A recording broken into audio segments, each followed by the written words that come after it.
नारायण नारायण नारायण श्रीमन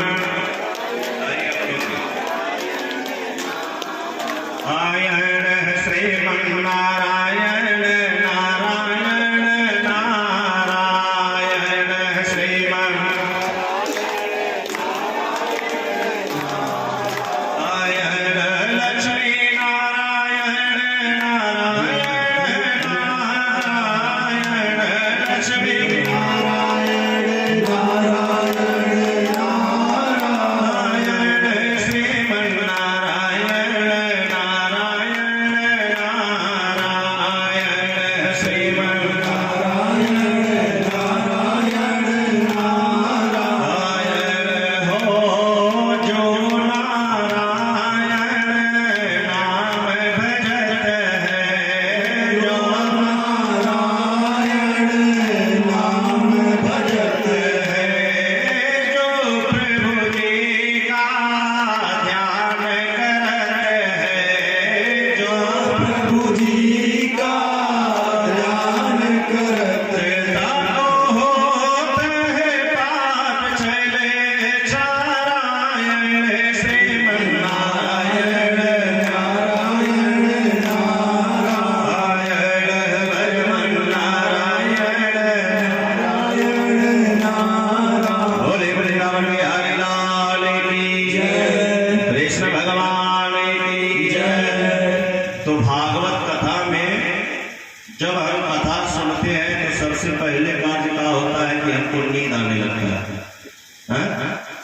अभी ऑर्केस्ट्रा चले किसी गांव में डीजे चले तो नींद नहीं आएगा, लेकिन जब हम भगवान के शरण में होते हैं, जब भगवान की कथा को सुनते हैं तो हमें नींद आ जाता है।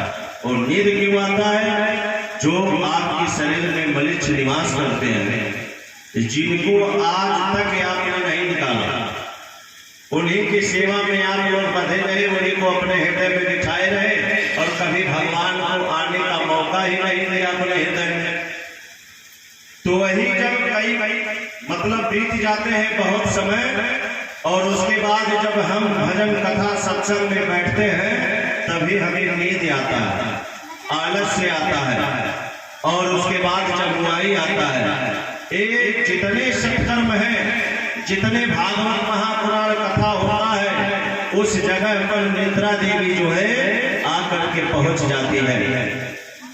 हरे निद्रा भवानी के रथ तैयार यही भागवत में, हरे निद्रा भवानी के रथ तैयार यही भागवत में, हरे अपने अइल जमुआई के बोलवलिन। जब निद्रा आवली तो अपने आप जमुआई आवल, अरे अपने अइल जमुआई के बोलवलिन, अरे जमुआई के बोलवलिन आलस के बोलवलिन, अरे सातों बहन के रथ तैयार यही भागवत में, निद्रा भवानी के रथ तैयार यही भागवत में। तो जहाँ भगवान का कथा होता है उस जगह पर तो निद्रा आती ही है। और निद्रा कब आता है? जब भगवान की कथा में मन न लगे। अभी जब भागवत कथा में संगीत में भागवत कथा रहे तो ढोलक हारमोनिया और उसके बाद ताशा का ध्वनि सुन करके नींद नहीं आता, क्योंकि वह मनोरंजन रूपी भागवत कथा है। जिस कथा से आपका उद्धार होना हो वह कथा है सादा कथा, क्योंकि संगीतमय कथा जो होता है तो उस कथा में जब एक भजन चला तो जान लीजिए 30 मिनट का समय वो खींच लेता है।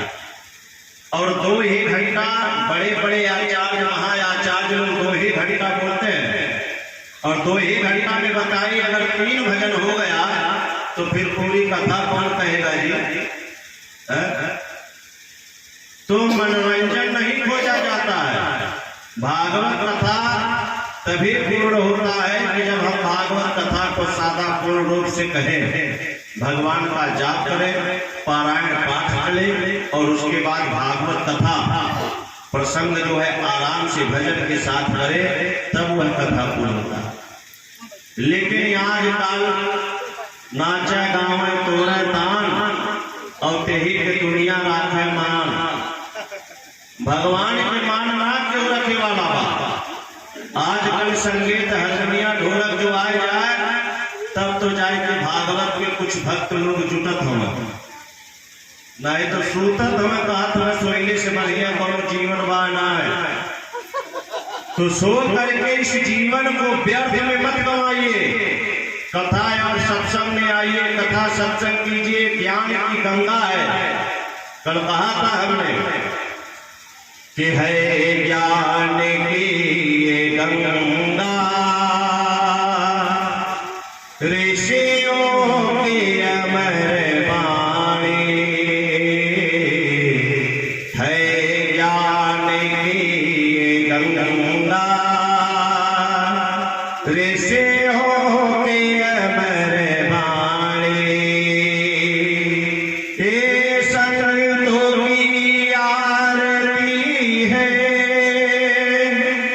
भागवत की आरती है नित्य नई पुरानी, भागवत की कहानी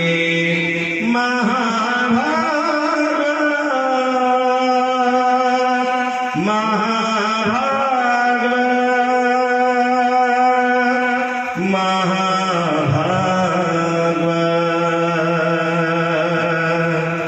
यह भागवत कथा है और ज्ञान की गंगा है। जिसके बहुत बड़े सौभाग्य रहेंगे भैया, वही इस ज्ञान की गंगा में स्नान कर सकता है।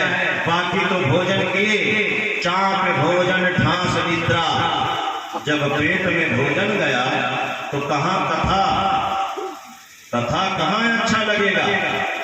तब तो उनको सोना चाहिए। तुरंत बिस्तर पे जब गए सोए, तब विचार कर रहे हैं कि बाबा का तो कथा हो गया, तब चले कि क्या करें, शरीर में अस्तित्व भी बन रहा है। ऐसे विचार करने में समय बीत जाता है और वह कथा में नहीं आ पाते हैं। तो माया के प्रेमियों के लिए हमारा एक सोचना है कि बेटे और औलाद के लिए इतना मेहनत करके परिश्रम पसीना बहा करके जो घर द्वार बिल्डिंग बना रहे हैं, चल पहिया ले रहे हैं, उन बेटों से कभी आपने पूछा कि बेटा हम जब बुढ़ापा में हो जाएंगे तो क्या करोगे? तुम्हारे लिए हम इतना मेहनत कर रहे हैं, तुमको पढ़ा रहे हैं और उसके बाद घर द्वार तुम्हारे नाम से जमीन जायदाद सब कुछ ले रहे हैं, लेकिन कभी प्रश्न किया कि बेटा बुढ़ापे में जब हम बूढ़े हो जाएंगे तुम क्या हमारी इतना सेवा करोगे?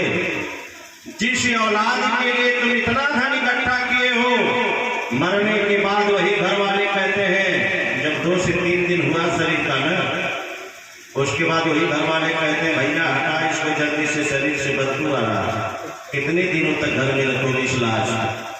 बताओ। जिसके लिए तुमने जवानी भर भगवान को याद नहीं किया, कभी कथा सत्संग नहीं सुना, 1-1 रुपए कमाने के चक्कर में भगवान को तुमने जीवन में तो कभी माना ही नहीं। उसके बाद जब मर जाते हो तो वही तुम्हारे औलाद और बेटे घर परिवार वाले कहते हैं निकालो इसको जल्दी से घर।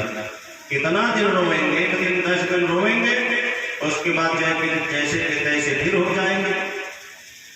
यही घर वाले कहते हैं इसके शरीर को ले जाओ शमशान घाट, और शमशान घाट ले जा करके जला देते हैं। क्या क्या घर वालों को आप बहुत प्यार करते हैं ना, बहुत मानते हैं ना, उन्हीं के लिए कमा रहे हैं कि एक दिन साथ देते तो कितना उदाहरण और प्रमाण हम याद करते हैं कि कोई आपको साथ में जाने वाला नहीं है। जिस परिवार को आप इतना चाहते हैं मरने के बाद, वही परिवार कहता है कि जिस गद्दे पर तुम मरे हो उस गद्दे को ले जा करके शमशान में फेंक दिया जाता है। जिस चारपाई पे मरे हो वह चारपाई घर से बाहर कर दिया जाता है। तुमने जीवन में जो जो वस्तु यूज करी वह सब ले जा करके शमशान घाट पे बहा दिया जाता है। और बहाने के बाद ये घर वाले आपकी चिता में आग लगा देते हैं।